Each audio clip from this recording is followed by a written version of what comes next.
Squiz Kids acknowledges the traditional owners of the lands on which we podcast, the Turrbal and Combermary people. Squiz Kids! It's your daily news fix. Fun, free, fresh. Hello and welcome to Squiz Kids Today, your fresh take on what's happening in the world around you. I'm Bryce Corbett. It's Monday, August 21. In Squiz Kids Today, Spain wins World Cup. Fire and floods in North America. Saving the northern bin chicken. And the race to the moon is on. That's what's making news, kids style. The lowdown. How do you say world champions in Spanish?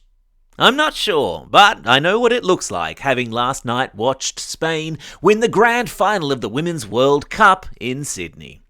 Fresh from their semi-final victory over the Matildas, the English Lionesses went into last night's finals as the favourites, but Spain were just too strong, too clever and too tactical, winning the game by 1-0.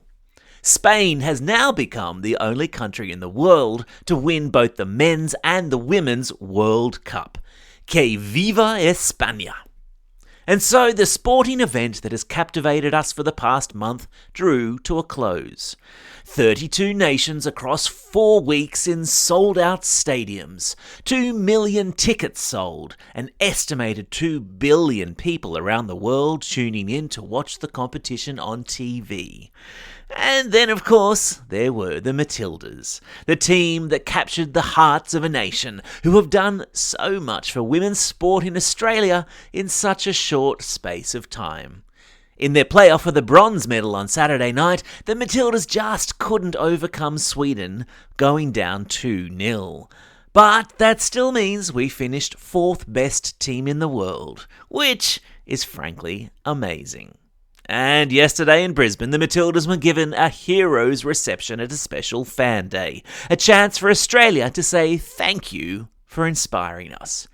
And if you, like the rest of the country, has developed a women's football addiction over these last 4 weeks, don't panic. The Olympic qualifiers are coming up in Perth in October, where the Matildas will get to do it all over again.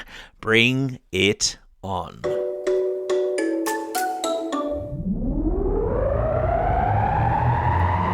Spin the globe. Each day we give the world globe a spin and find a news story from wherever it stops. And today we've landed in North America. The entire continent, in fact, where 2 emergencies are unfolding at different ends of the extreme weather spectrum. In Canada, wildfires in the Northwest Territories and the province of British Columbia has forced the evacuation of thousands as the country experiences the worst wildfire season on record. Meanwhile, a bit further south, in the countries of the United States and Mexico, people there were on alert last night as Hurricane Hillary barreled towards them. Sandbags were being filled as residents were being warned to prepare for the hurricane to cause widespread flooding. Now, if only Hillary would track further north and put out all those fires. To our Squiz Kids listeners over there, we're all thinking of you. Stay safe. Animal Kingdom. If you live pretty much anywhere in Australia, except for Tassie, and you've been to a park lately, you've probably seen an ibis. Nicknamed the dump chook, tip turkey or bin chicken, white ibis have adapted to city life in Australia and are thriving. Unfortunately, that's not the case for Europe's northern bald ibis, a huge big-beaked bird that is close to extinction. Luckily, one Austrian biologist, Johann Fritz, has made it his life's mission to return the beleaguered bird back to the wild. Beleaguered is a fancy word meaning the bird is in a stressful situation. In 2004, Mr. Fritz started hand-rearing the birds. He became their mum, giving them food, love and cuddles. But to survive in the wild, they need to learn to fly south to escape Europe's icy winters, and they would need somebody to show them how to do it. So, Mr. Fritz took to the skies in an ultralight aircraft, which is basically a seat with a giant propeller at the back, to show the birds how to fly and where to go. I've stuck a link and a map in your episode notes so you can take a look at the epic journey. Mr. Fritz first took the flock south over the Alps, a huge mountain range in Europe, but as the climate changes, he's having to teach the ibis a new, safer, but much longer route.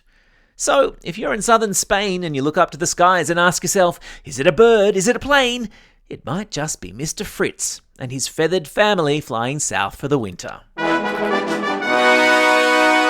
Oh, there's the classroom companion clarion, indicating that Christy, Squiz Kids' very own primary school teacher, has made up some super cool free classroom worksheets to go with this news story in the podcast. She's even created a very cool game of Synonym Snap. Teachers, if you're not on board the classroom companion train, hop on over to our website squizkids.com.au and sign up to the Squiz Kids classroom already. You'll be mighty glad you did.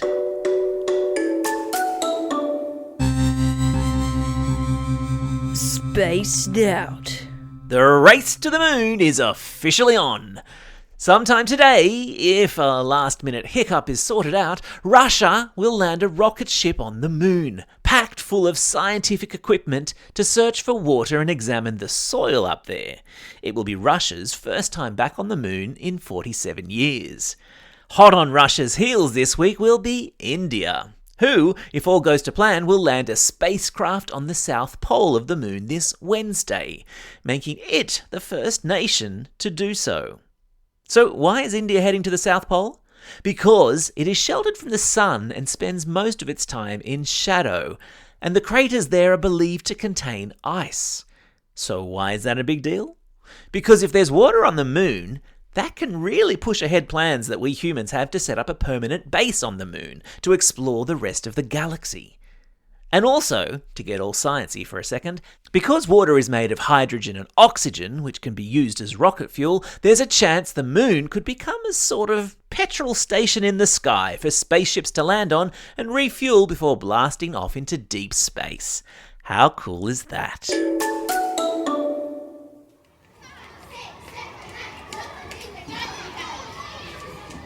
Alrighty people, here we go. It's book week.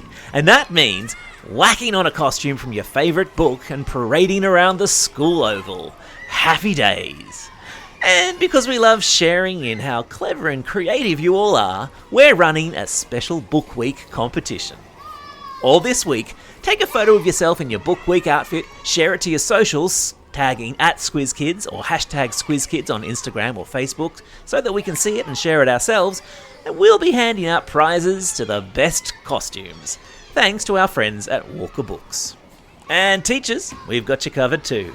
Give Squiz Kids a follow on Facebook and upload your pic to your socials tagging us, and we'll repost them to our own socials and pick a winner. Because who doesn't love Book Week? Happy glue gunning! Time for the quiz. This is the part of the podcast where you get to test how well you've been listening. Question number 1. What sort of a bird is Austria's Mr. Fritz teaching to fly south for the winter? Yeah, that's right, it's an ibis. Question number 2. What's the name of the hurricane bearing down on Mexico and the United States? Yeah, that's right, it's called Hillary. Question number 3. Which 2 countries have sent a spacecraft to land on the moon this week?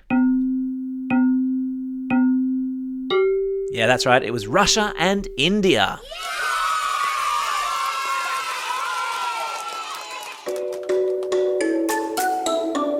Shout-outs. It's August 21. Birthday for my beautiful wife Shay. Happy birthday. And also for Jamaican sprinter and one-time fastest man in the world, Usain Bolt. And also a birthday for the city of Hobart, which celebrates its 181st birthday today. Happy birthday, Hobart.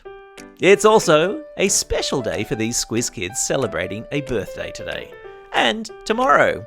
Lily from Flagstaff Hill, Wasim from Vermont South, Isa from Ashmont, Florence from Cronulla, Lincoln from Oyster Bay, Emily from Ballina, Abby and Kate from Mount Gravatt, Isla from Sydney, Abik from Ryde, Harper from Burrakep, Kirili from Burpengary, Harrison from Bonner, Maddie, Oakley and Carter from Golgong, Aidan from Nightcliff, Ava from Grovedale, James from Cannon Hill, Kenzie and Ariane from Oran Park, Ava from Alkimos, Jeremy for Thaguna, Quinn from Norman Park, Cooper from Riddles Creek, Tyler from Nuriupta, Oliver from Bathurst, Rory from Raceview and Poppy from Eltham. Also, happy birthday to Reese, listening in New Zealand, Juliet, who's listening in France, Kaylee, who's listening in California, and Vivi, who's listening in Washington, D.C. in the United States of America. And belated birthday shout-outs go to Joseph from Holsworthy, Joe from Mawson Lakes, D'Angelo from Greystanes, Hugo from Kiama, and Jemima from Campsie. What a lot of birthdays! Classroom shout-outs today also go to Classes 5 Red and Blue with Mrs. Kerr, Mrs. Brown and Mrs. Lawler at Mater Dei Catholic Primary School in Wagga Wagga, Mrs. Young's class at Sacred Heart School in Booval, and Year 3 in Room 8 with Mrs. Grant at Balladura Primary School. Don't forget, if you've got a birthday coming up and you want a shout out, or if you're after a classroom shout out, drop us a line at squizkids@thesquiz.com.au or fill out the form on our website. Well, that's all we have time for. Thanks for listening to Squiz Kids today. We'll be back again tomorrow with our Squiz the World episode on Fiji. In the meantime, get out there and have a most excellent day. Over and out.